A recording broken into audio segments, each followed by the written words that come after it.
Hello friends, welcome back to my YouTube channel. तो आज हम लोग देखने जा रहे हैं विज्ञान का पहला चैप्टर दैनिक जीवन में विज्ञान। तो आप लोग इस वीडियो में लास्ट तक बने रहिएगा। आई होप आप लोगों को ये वीडियो अच्छी लगेगी। तो आइए बिना देर करते हुए बढ़ते हैं अपने टॉपिक पर कि दैनिक जीवन में विज्ञान का आखिर क्या क्या देन है। तो दैनिक जीवन में विज्ञान के आने से हम लोगों की जो भी मुश्किलें आती थी उनमें सुधार हो गया है।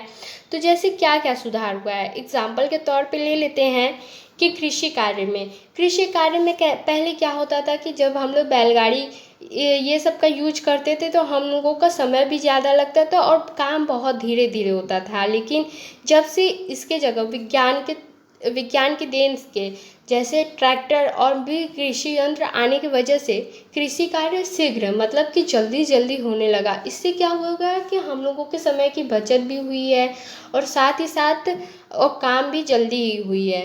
और मनोरंजन के क्षेत्र में देख लेते हैं कि मनोरंजन के क्षेत्र में टेलीविज़न आ गया और यातायात के क्षेत्र में रेलगाड़ी, कार, बस और हवाई जहाज, ये सब क्या है, विज्ञान का ही देन है।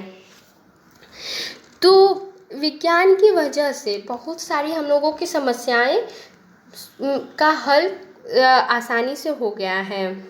तो आइए अब देखते हैं वैज्ञानिक विधि के चरण। तो वैज्ञानिक विधि के ढेर सारे इसमें चरण दिए गए हैं। तो इसको एग्जाम्पल के तौर पे हम लोग समझेंगे। कोशिका ले लेते हैं एग्जाम्पल के तौर पे। तो उस पर हम लोग समझते हैं कि जिज्ञासा में क्या होता है कि जैसे हम लोग कोशिका की खोज करते हैं तो कोशिका की खोज में जब हम लोगों के अंदर जानने की इच्छा रहती है कि आखिर ये कोशिका क्या है, कैसे बनता है, ये तमाम चीज़ों के बारे में हम लोग खोज करने लगते हैं कि कोशिका के बारे में हम लोग जानने लगते हैं कि ये आखिर क्या क्या है। फिर है कि मन में कई सारे तमाम तरीके के सवाल उठते हैं कि कोशिका क्या है, क्यों है, कैसे बनता है, ये तमाम तरीके के हम लोगों के अंदर प्रश्न उठते हैं। फिर अगला है परिकल्पना में क्या होता है कि हम लोग उस पर विचार करते हैं, फिर उससे जुड़ी जानकारियाँ हम लोग इकट्ठा करने लगते हैं। फिर अगला है परीक्षण में हम लोग जितनी भी जानकारियाँ इकट्ठा किया उस पर प्रयोग करने लगते हैं। फिर अगला है निरीक्षण में क्या होता है कि जैसे हम लोग उसमें देखते हैं कि क्या कमी रह गई है कि और क्या नहीं रह गई है, तो वो सब चीज़ों की हम लोग निरीक्षण करते हैं। फिर अगला है अभिलेखन। तो अभिलेखन में हम लोग जो भी कमियां रह जाती हैं या जो भी त्रुटियां रह जाती हैं तो वो हम लोग लिखते हैं। तो फिर अगला है विश्लेषण। तो फिर हम लोग उसके बारे में विश्लेषण मतलब कि छानबीन करने लगते हैं। और फिर उसके बाद अगला है वर्गीकरण करना। फिर उसमें क्या करते हैं कि हम लोग उसको समूह में डिवाइड करने लगते हैं। फिर अगला है पुनर्विचार। तो फिर हम लोग क्या करते हैं कि उस पर फिर से दोबारा से विचार करते हैं कि क्या चीज़ है, कुछ कमी तो नहीं रह गई है। तो ये तमाम चीज़ों की हम लोग पर विचार करते हैं। फिर अगला है निष्कर्ष निकालना। तो हम लोग जो भी जानकारियाँ इकट्ठा किए हैं, मान लीजिए कि हम लोग कोशिका के बारे में हम लोग जानकारियाँ जान गए हैं कि ये कोशिका क्या है, तो हम लोग निष्कर्ष निकाल देते हैं कि यह कोशिका है। कि ये कैसे बनता है उसका भी आंसर्स हम लोगों को पता चल गया है। तो फिर उसके बाद क्या है कि हम लोग उस पर नए प्रयोग करने लगते हैं कि कोशिका से और क्या क्या चीज़ें जुड़ी हैं। अब अगला देख लेते हैं, अगले टॉपिक पे बढ़ते हैं इसमें कि विज्ञान का विभिन्न क्षेत्रों में योगदान। तो विज्ञान का क्या क्या क्षेत्रों में योगदान है वो देख लेते हैं कि भोजन के लिए। तो भोजन के लिए हम लोग पहले क्या करते थे, मिट्टी का चूल्हा, मिट्टी का पारंपरिक बर्तन, ये सारी चीज़ें यूज करते थे। तो जिससे हम लोग उसमें क्या होता था कि धुआं ये सब निकलता था जो हम लोगों के सीने में प्रॉब्लम भी करता था। लेकिन विज्ञान की जब देन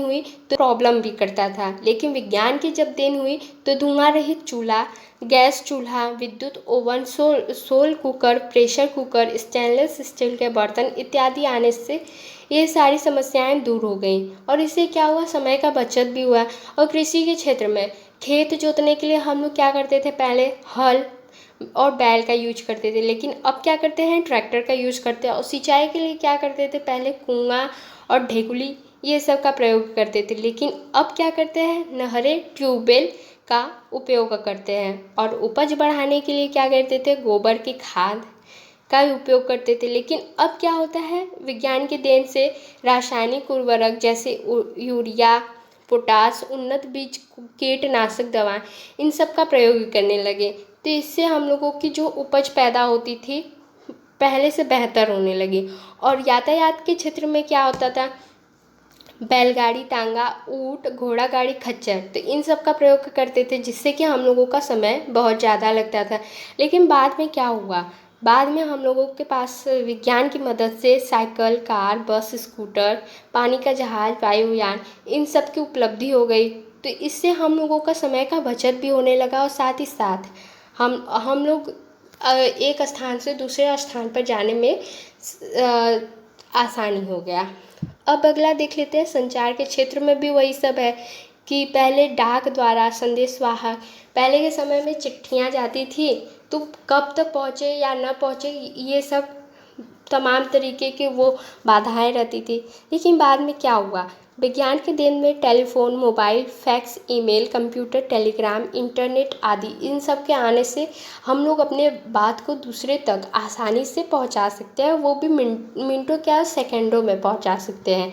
फिर है शिक्षा के क्षेत्र में, विद्यालयों और कॉलेजों में शिक्षकों द्वारा पारंपरिक ढंग से अध्ययन कराया जाता था।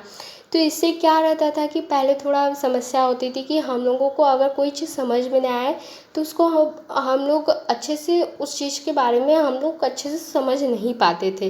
लेकिन अब क्या हुआ है कि इंटरनेट और प्रोजेक्टर, इन सब के आने से बहुत सारी सुविधाएं उपलब्ध हो जाने से कि पढ़ाई करना बहुत ही आसान हो गया है। और अब अगला देख लेते हैं कि वैज्ञानिक खोजों में भारतीयों का भी योगदान रहा। तो प्राचीन काल में क्या था, भारतीयों ने बहुत सारे वैज्ञानिक खोजों में अपना नेतृत्व दिया था। जैसे चरक को ही देख लेते हैं। चरक क्या किए थे, जड़ी बूटी की दवा के रूप में प्रयोग करने वाले पहले महान चिकित्सक थे। तो कौन थे, चरक थे। अब देखते हैं कि सुश्रुत जो थे, सुश्रुत वो क्या थे, प्राचीन शल्य चिकित्सक थे। और आर्यभट्ट क्या थे, आर्यभट्ट ने पाई का मान लगभग 3.14 खोजा था। फिर श्रीधराचार्य ने क्या किया था कि श्रीधराचार्य ने वर्ग समीकरण का हल देने का वाले प्रथम गणितज्ञ थे। ठीक, अब नेक्स्ट देख लेते हैं कि आधुनिक वैज्ञानिकों में जगदीश चंद्र बोस, सर सीवी रमन एवं रामानुजन, इन सब ने भी विज्ञान के क्षेत्र में बहुत सारे योगदान दिए थे। अब कुछ प्रमुख आविष्कारक तथा उनके आविष्कार भी देख लेते हैं कि बैरोमीटर को खोजे थे ई टॉर्सेली, इटली के रहने वाले थे, 1644 में खोजे थे।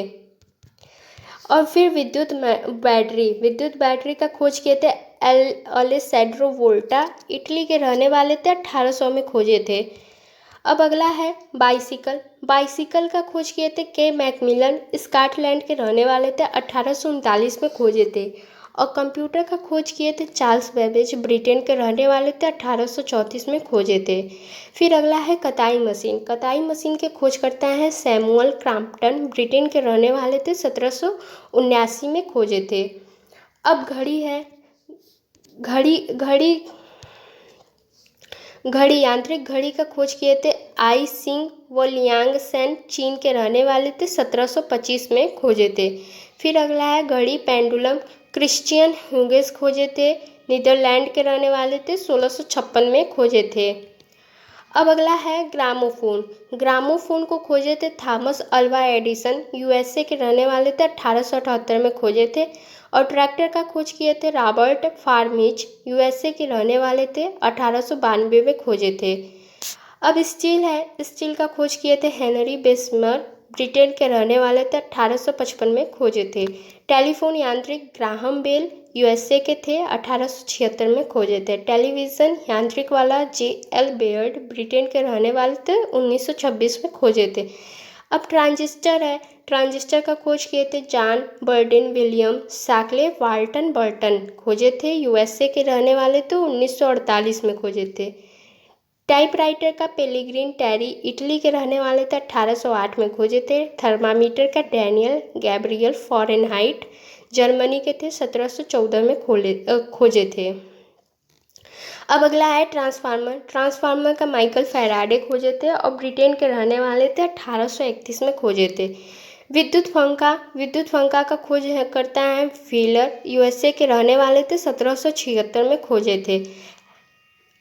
तो आज के लिए दोस्तों बस इतना ही। अगर आप लोगों को वीडियो अच्छी लगती है तो वीडियो को लाइक करें, शेयर करें एंड साथ ही साथ चैनल को सब्सक्राइब करना ना भूलिए। Thank you so much.